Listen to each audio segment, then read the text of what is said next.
योगेन चित्तस्य पदेन वाचां मलं शरीरस्य च वैद्यकेन योपकरोतं प्रवरं मुनीनाम्। नमस्कार, आप सभी का कला सुरभि में मैं सुरभि भारती हुंबल स्वागत करती हूँ। दोस्तों, आज मैं आपको एक ऐसे गेस्ट यानी एक ऐसे अतिथि से मिलाने जा रही हूँ जिनका योग के क्षेत्र में योगदान रहा है और वह थिएटर में भी कार्यरत है। श्री लक्ष्मण सामंत जी, मैं आपका स्वागत करती हूँ। नमस्ते। नमस्ते जी।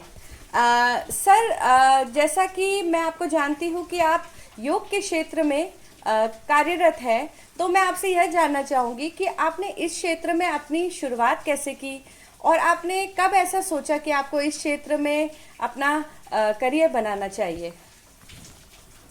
इसकी शुरुआत अगर मैं बताऊं तो इसकी शुरुआत हमारी एक फ्रेंड के जरिए हुई थी जी। उसने हमें बताया था कि आप लोगों को योग करना चाहिए। तो फिर हमने सोचा चलो ठीक है हम करते हैं। तो उस समय हमारा मन ये नहीं था कि हम इससे हम अपना करियर बनाएं या आगे कुछ जाए। हमने कहा ठीक है हमारे शरीर के लिए करना है। पहले हमने अपने खुद के लिए सोचा। तो हमने इसका सर्टिफिकेट किया बीयू से सर्टिफिकेट कोर्स किया, बस उतना करा। हमने कहा ठीक है हमारे लिए। तो हम लोग आसन अच्छे करते थे क्योंकि हम डांस करते थे। डांस तो लिटिल ब्लेड रूप में हमारी बॉडी फ्लेक्सिबल थी, तो हम हमारे आसन अच्छे होते थे। तो हमने उसको गहराई से नहीं लिया था, सिर्फ सिंपल कि हाँ ठीक है हमारा शरीर ठीक हो रहा है, ये करा बस। तो उसके बाद जब हमने पढ़ाई की उसके बारे में जाना तो हमें समझ में आया कि इसके हमें आगे भी करना चाहिए। फिर हमने एक सेमिनार अटेंड किया था दिल्ली में, नेशनल लेवल का। वो था किशोर अवस्था पे। तो वो उसमें अच्छे अच्छे विद्वान आए थे जिन्होंने अच्छी अच्छी बातें बताई योग के बारे में। तो उससे हमारा रुझान और बढ़ता चला गया कि हम योग में क्या कर सकते हैं। फिर इसके बाद उस समय हम फाइनल ईयर चल रहा था मेरा। तो मैंने सोचा था कि मैं इसमें आगे कुछ करूँ तो फाइनल के बाद हो सकता है। फाइनल क्लियर किया, फिर एक साल इंतजार करने के बाद मैंने एमए किया। एमए में जब मैंने पढ़ाई की तो योग के बारे में और जानते गया। तो फिर जाके उसके बाद मैंने कुछ करा नहीं, आराम से एलबीटी में ग्रुप में शो आते रहे, शो करते रहे हम लोग। तो फिर मैंने थोड़ा सा उसको ब्रेक दे दिया, खुद की भी प्रैक्टिस नहीं की, ना किसी को सिखाने गया। फिर कुछ दिनों बाद कुछ एक हमारे परिचित मिले, तो उन्हें कुछ प्रॉब्लम थी, थायराइड की प्रॉब्लम। तो वो मिले, बताया कि थायराइड की प्रॉब्लम है, कुछ हो नहीं रहा। फिर मैंने कहा अच्छा ठीक है, उनके ऊपर मैंने शुरुआत की। तो कुछ टाइम करते करते तो उनकी थायराइड की प्रॉब्लम मतलब कंट्रोल में आ गई। तो मैंने कहा नहीं, ये इसको मदद के तौर पे करना शुरू किया। मैंने फ्री क्लास ली थी एकांत पार्क में। एकांत पार्क में से हम लोग गए थे, तो वहाँ पे कुछ महिलाएं मतलब एक्सरसाइज कर रही थी, योग नहीं कर रही थी। तो उनकी मैंने एक दिन क्लास ली, मैंने उनसे बात की। हम लोग ने, मेरी एक फ्रेंड थी जो हमारे साथ एमए कर रही थी, तो हमने उनके साथ क्लास की शुरुआत की। हम फ्री सिखा रहे थे, तो उनको फ़ायदा लगने लगा। तो उस समय करते करते हमने कुछ महीने सिखाया, तो बारिश का मौसम आ गया, फिर बंद हो गया। और जबकि वो लोग हमें पैसे देने को तैयार थे। हमने कहा नहीं, हम लोग अपनी तरफ से करवा रहे हैं, हमें कॉलेज से एक प्रोजेक्ट मिला है कि आप लोगों को सिखाना है। तो एक महीने करा, उन लोगों को अच्छा लगा। उसके बाद से फिर जो शुरुआत शुरू हुई है, तो फिर उसके बाद आगे चलते ही चलेगा। जी, आपने जो ये चीज़ बात बोली आपने कि जो योग है वो हम सबसे पहले, कोई भी व्यक्ति अगर इसको शुरू करना चाहता है तो सबसे पहले अपने स्वास्थ्य को ध्यान में रख के करता है कि हमें फिट होना है, फिजिकल फिटनेस चाहिए। और आज का जो दौर चल रहा है कोरोना का, उसमें भी जैसे योग से बहुत ही शरीर को फ़ायदा होता है। तो लक्ष्मण जी, मैं चाहूँगी कि आप हमारे दर्शकों को बताएं कि योग का क्या महत्व है एक व्यक्ति के जीवन में। एक व्यक्ति के जीवन में देखा जाए तो योग का सबसे मतलब बहुत महत्व तो बहुत है, लेकिन आज के दौर के हिसाब से देखा जाए तो सबसे ज्यादा स्वास्थ्य के लिए किया जा रहा है। मैं जो प्रैक्टिकल जो मैं कर रहा हूँ उसके हिसाब से मैं बता रहा हूँ कि जिनको मैं योग सिखा रहा हूँ, जब लगभग पर्सनल क्लास लेता हूँ मैं, स्टूडियो में भी क्लास लेता हूँ, तो उसमें सब योग को इसलिए सीखने आ रहे हैं कि हमारा स्वास्थ्य ठीक रहे। बाकी उसके गहराई से अगर जाना जाए तो योग जो है हमारे आध्यात्मिक पहलू पे भी बहुत ज्यादा काम करता है, सामाजिक पे भी करता है, स्वास्थ्य पे भी करता है, मन पे। सबसे मेन उसका मन पे कंट्रोल लाना। जो आजकल इतनी दौड़ भाग में हम लोग टेंशन ज्यादा ले लेते हैं, तनाव में ज्यादा रहते हैं। तो सबसे मेन काम तो उस पे करता है, लेकिन वो सब चीज छोड़ के सिर्फ हम स्वास्थ्य पे लेते हैं। जी लेकिन करवाते करते करते वो अपने आप मन पे कंट्रोल आना शुरू हो जाता है। जी जी बिल्कुल लक्ष्मण जी, मैं आपसे ये जानना चाहूँगी कि जैसे आपने बताया कि आप नृत्य में भी हैं और आप थिएटर भी करते हैं और योग भी, तो आप ये तीनों को एक साथ कैसे मैनेज करते हैं? यानी तीनों के लिए समय निकालना, तीनों ही विधा एक तरह से अपना अपना समय मांगती है, तो आप इन तीनों को एक साथ कैसे मैनेज कर पाते हैं? ये तीनों को मैनेज करना थोड़ा सा कठिन है, लेकिन हो जाता है कि जिस ग्रुप में हम काम कर रहे हैं वो ग्रुप वाले थोड़ा सा वो भी साथ में हमारे वो रहते हैं कि हाँ कि आप पढ़ाई कर रहे हैं तो उसके लिए भी हम आपको समय देंगे। तो जैसे जब मैं एमए कर रहा था, एमए के समय तो मेरा एग्जाम भी था और टूर भी था, हमें दिल्ली में शो करना था।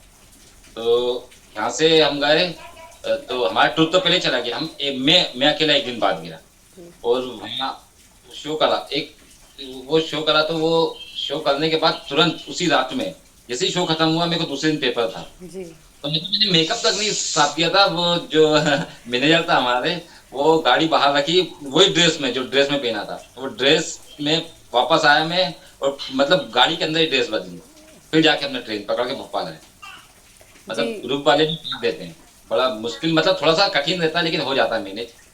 जी ये तो बिल्कुल मतलब आपने बहुत ही सही बात बोली है कि कई बार ऐसा होता है, कलाकारों के साथ भी ऐसा होता है कि कई चीज़ें एक साथ मैनेज करनी रहती है और हमें इसी तरह कई बार जैसा समय मिलता है वैसे ही चीज़ों को मैनेज करके आगे बढ़ना पड़ता है। सर, मैं आपसे ये जानना चाहूँगी कि आज के जो यंगस्टर्स हैं, जैसे कि आजकल करिकुलर एक्टिविटीज़ में भी अपना करियर बनाना चाहते हैं, तो योग के विषय में अपना करियर बनाने के लिए उन्हें क्या करना चाहिए?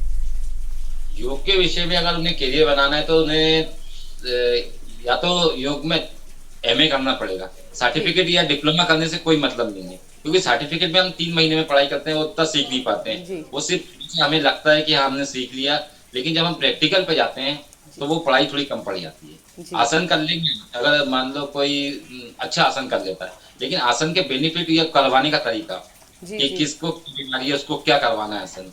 जैसे मैं प्रैक्टिकल में जो सीखा आसन से वही है, उससे ज्यादा नहीं है ना, उससे हम बाहर जाएंगे। प्राणायाम भी उतना ही है, उससे आगे पीछे कुछ नहीं है। लेकिन करवाना किसको क्या है और क्या किस सीरीज में करवाना का, वो है मेन चीज।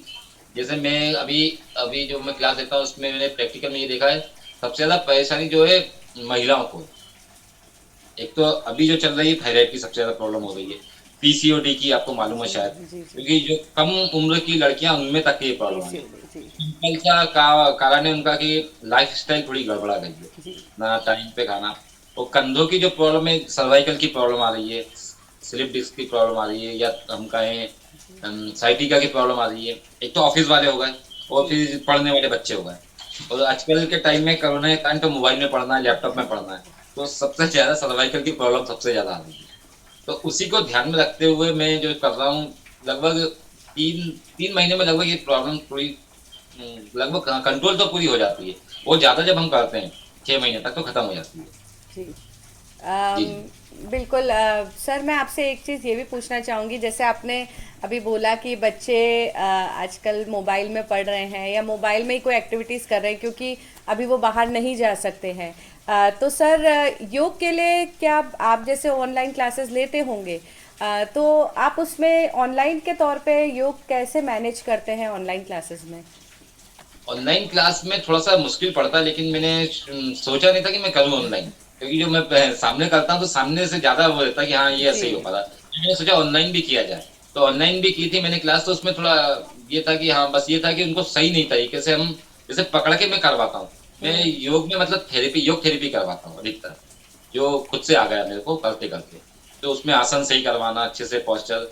अभी जैसे मैं बच्चों की क्लास लेता हूँ तो वो तो ऑफलाइन ही है, ऑनलाइन तो मैंने बच्चों की क्लास ली नहीं, मना कर देता हूँ ऑनलाइन लेने के लिए, क्योंकि वो कर नहीं पाएंगे, क्योंकि पोस्चर सही करना है मेरे। हम करवा सकते हैं, दिखा रहा हूँ मैं ये करके, मान लो मैंने हाथ ऊपर करके पीठ मोड़ के दिखाया, लेकिन मैं सामने से देख रहा हूँ कि वो गड़बड़ कर रहा है, वो सही कौन करेगा। फायदे की जगह नुकसान भी हो सकता है, इसलिए ऑनलाइन में मतलब बच्चों की क्लास में देता है। हाँ, बच्चों की जो जाके ले रहा हूँ अभी जिन बच्चों की मैं, तो उनको मतलब बच्चे वैसे ही तो नरम होते हैं बहुत जल्दी, कितने 15 दिन में फ्लेक्सिबल हो जाते हैं। जाता है। मेन के बच्चों का बहुत ही चंचल रहता है। अगर हम उनको ऑनलाइन करवाएं तो वो उनका मन लगता नहीं है। नहीं। थोड़ी देर 15-20 मिनट कर सकते हैं, उससे ज्यादा नहीं कर सकते। उससे ज्यादा बच्चों को करवाना भी नहीं चाहिए। जी और बच्चों के लिए सबसे ज्यादा जरूरी है आसन करना। जैसे क्या कुछ बच्चे मुझे ऐसे भी मिले जिनके शरीर बहुत टाइट है, मतलब कितने 5 साल के बच्चे, जबकि 5 साल के बच्चों का इतना कड़क शरीर नहीं होता है। कुछ कुछ बच्चे मिले, लड़के मिले, कुछ लड़के भी हैं छोटी छोटी सी। तो फिर उनको फिर मैंने बताया, कुछ खाने पीने का भी बताता हूँ मैं, मतलब डाइट भी जरूरी है बच्चों के लिए कि ऋतु के हिसाब से क्या खाना है। क्योंकि हर 5 साल तक के बच्चे बीमार पड़ते ही रहते हैं, जैसे मौसम बदलेगा वैसे बीमार। वो सिर्फ सिंपल सा ये है कि हम उनकी डाइट पे ध्यान नहीं देते हैं। जी जी मैम। जी। आपने जैसे सर बोला कि डाइट पे ध्यान देना भी बहुत ज़रूरी है। ये बात भी सही है कि किसी भी व्यायाम को करने के साथ साथ हमें खाना जो है वो भी बिल्कुल अपने स्वास्थ्य के हिसाब से खाना चाहिए। तो आप उसके बारे में कुछ बताएंगे कि हमें किस तरह का डाइट फॉलो करना चाहिए, या किसी एक नॉर्मल व्यक्ति को किस तरह का डाइट फॉलो करना चाहिए? सिंपल सी डाइट है मैम, एक सिंपल सी नॉर्मल नॉर्मल व्यक्ति के लिए। पहली चीज तो हमें दूध तो बिल्कुल पूरी तरीके से छोड़ना चाहिए। दूध वो भी पैकेट वाला, है ना, वाइट चीजें, है ना, फिर शक्कर, फिर सब नमक। और इनकी जगह जब मान लीजिए अगर शक्कर की जगह हमें लेना है तो गुड़ ले सकते हैं हम। नमक की जगह जो व्हाइट नमक है उसकी जगह हम सेंधा नमक यूज कर सकते हैं।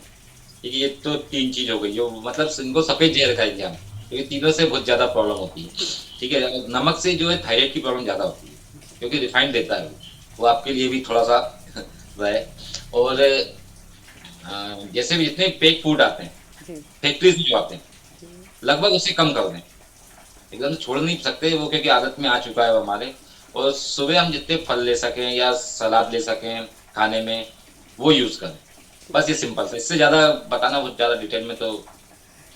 जी। सर मैं आपसे ये जानना चाहूँगी कि जो आज का कोरोना का समय चल रहा है और जो कोरोना बीमारी है जो फैली हुई है, तो इस समय में योग हमारे जीवन में हमें स्वस्थ रखने में और इस बीमारी से लड़ने में कितना महत्वपूर्ण है? जी मैम, आपने जैसा बोला कि कोरोना में, क्योंकि मैंने अभी लॉकडाउन में ही योगा की क्लास सबसे ज्यादा ली है। जी वही पर्सनल, मतलब ऑनलाइन नहीं ली, पर्सनली क्लास ली, क्योंकि सबको मालूम था कि कोरोना चल रहा है, इसमें योग करेंगे तो सबसे ज्यादा फायदा मिलेगा। जी। उसका फायदा मिला भी। उससे जिनको मैंने सिखाया था, योग करवाया था एक मैम में, तो उनको मैंने करीबन 2 महीने हो गए थे कंटिन्यू में करते करते, क्योंकि वो प्रैक्टिकली उदाहरण उदाहरण तो करते करते उनको क्या हुआ, वो ऑफिस वाले थे, एक तो IAS हैं, तो वो ऑफिस जाते थे, उनको कोरोना हो गया था उसी बीच में। और वो जहाँ से उनको सिर्फ 1 हफ्ते या 7 या 8 दिन तक रहा। तो उनको ने खुद बताया, मैम ने बताया मेरे को कि सर जो योग करा था उसके कारण हमको जल्दी रिकवर हुआ है। तो उसका एक ये प्रैक्टिकल है। और उसमें सबसे मेन, अगर आप खुद करते हैं हम योग, तो प्राणायाम सबसे ज्यादा जरूरी है। उसमें भी प्राणायाम में सूर्य भेदी, चंद्र भेदी, अनुलोम विलोम, कपालभाति और भस्त्रिका, ये करना। लेकिन ये करना उन्हीं लोग को है जिनको हार्ट की प्रॉब्लम ना हो या BP की प्रॉब्लम ना हो। अगर है तो फिर भी, लेकिन किसी योग प्रशिक्षक की देख रेख में ही करें, मतलब खुद से नहीं करना है। और फिर आसन, जिससे हमारा इम्यूनिटी पावर बढ़ता है। इसमें सर्वांग सबसे ज्यादा अच्छा है, शीर्षासन है। अगर वो नहीं कर पाते हैं तो फिर सिंपल आसन है। और ये आसन जो हम खुद से नहीं कर पाते कि सोचे कि हम देख लें या यूट्यूब में कहीं देख के कर लें, और देख के तो बेकार, क्योंकि फायदा नहीं होता, उससे नुकसान हो जाता है। जी। कि अगर हम गाड़ी चलाना सीखे तो यूट्यूब पे देख के गाड़ी चलाना तो सीख नहीं सकते, या तो सीख नहीं सकते, क्योंकि बहुत से लोग ये करते हैं कि चलो ठीक है अब लॉकडाउन लगा है, हम यूट्यूब में देखें और स्टार्ट कर दें। जैसे मैंने देखा पार्क में बहुत से लोग कपालभाति करने लगते हैं, या भस्त्रिका, या कोई भी प्राणायाम, बस बैठे क्या देखा होगा। लेकिन वो फायदे की जगह नुकसान करता है। क्या है कि उसके बारे में अच्छे से मालूम है नहीं किसी को, बस देखा और शुरू कर दिया। पहली चीज तो मैं ये बताना चाहूंगा कि बस ये मुझे सुनना है, लेकिन ये खुद से शुरू ना करें। फायदा मिलेगा लेकिन किसी के देख रेख में ही करें। जी बिल्कुल, आपने जैसे बोला सर कि कोई भी कार्य है जो बिना किसी के सिखाए हमें नहीं करना चाहिए, वो सभी कार्यों पे लागू होता है, चाहे वो नृत्य हो चाहे संगीत हो। देखकर कुछ भी सीखना उतना आसान भी नहीं होता, और कई बार हम गलत चीज़ें भी सीख लेते हैं। तो ये बेहतर होता है कि हम किसी शिक्षक के पास जाकर ही वह कार्य जो भी सीखना चाहते हैं उसे सीखें। सर, मैं एक चीज़ और पूछना चाहूँगी कि जैसा आपने बोला हमारी इम्यूनिटी स्ट्रॉन्ग करने के लिए भी हम कुछ आसन कर सकते हैं, या फिर कोई भी ऐसा आसन कर सकते हैं जिससे हम कोरोना अगर हो जाए तो हम उससे मतलब अपने आप को रिकवर कर सकते हैं। बट सर, क्या हम पहले से ही कुछ ऐसे आसन कर सकते हैं जिससे हम कोरोना से बच सकते हैं? हाँ, ये जैसे मान लो अगर हम सूर्य नमस्कार को अपने डेली लाइफ में ये रख लें जी कि रोज में सूर्य नमस्कार करना है, भुजंगासन करना है, जी सर्वासन करना है, ये कुछ गिने चुने 3-4 आसन है, ज्यादा भी नहीं करना हमें। जी सिर्फ एक सूर्य नमस्कार ही अच्छे से कर लिया हमने प्रॉपर तरीके से, तो हमारी इम्यूनिटी धीरे धीरे स्ट्रांग होती चली जाती है। तो सूर्य नमस्कार फिर उसके बाद प्राणायाम ले लीजिए, बस ज्यादा कुछ नहीं, मुश्किल से आधे घंटे में सब हो जाता है। सूर्य नमस्कार किया, भुजंगासन किया, सर्वांगासन किया, जी बस ये 3 एक आसन करे हमने, फिर उसके बाद हमने ये 3 जो मैंने प्राणायाम बताया 3-4, बस इससे ज्यादा कुछ नहीं करना है। इसी से हमारी इम्यूनिटी का वो सिर्फ ये कि हमारा लाइफ स्टाइल थोड़ा सा चेंज हो चुका जी। है, जो मैंने शुरू में बताया था कि हमारा टाइम नहीं है खाने का ना सोने का, तो वो बिगड़ चुका है। तो अब उसको अब एक्सरसाइज हम करते नहीं है, सुबह उठना है, कुछ ना कुछ काम में बिजी, ऑफिस या घर, या हम सो के लेट उठ रहे हैं। अगर हम एक टाइम निकालें सुबह का, खासकर सुबह का, शाम का नहीं, सुबह बहुत जरूरी है, तो सुबह का टाइम कर लें, बस यही सिर्फ 2-3 चीजें करनी है, जी उसी से हम पूरी तरीके से अपनी इम्यूनिटी पावर को बढ़ा सकते जी। सर, मैं आपसे पूछना चाहूँगी कि जैसे सभी के पीछे कहते हैं ना किसी का एक सपोर्ट होता है अपने कार्य में आगे बढ़ने का, तो आपके पीछे कौन आपका सपोर्ट रहा है? हैं। मेरे पीछे सपोर्ट तो वैसे मेरी वाइफ ही रही है। जी बिल्कुल। सर, आपसे बात करके आज हमें बहुत अच्छा लगा, काफ़ी आपसे ज्ञान की चीज़ें सीखने को मिली, योग से रिलेटेड और हमारे स्वास्थ्य से रिलेटेड, क्या हमें खाना चाहिए, क्या हमें नहीं खाना चाहिए। सर, मैं आपका बहुत धन्यवाद करना चाहूँगी आज हमसे बात करने के लिए, और आपका कीमती समय हमें देने के लिए धन्यवाद सर।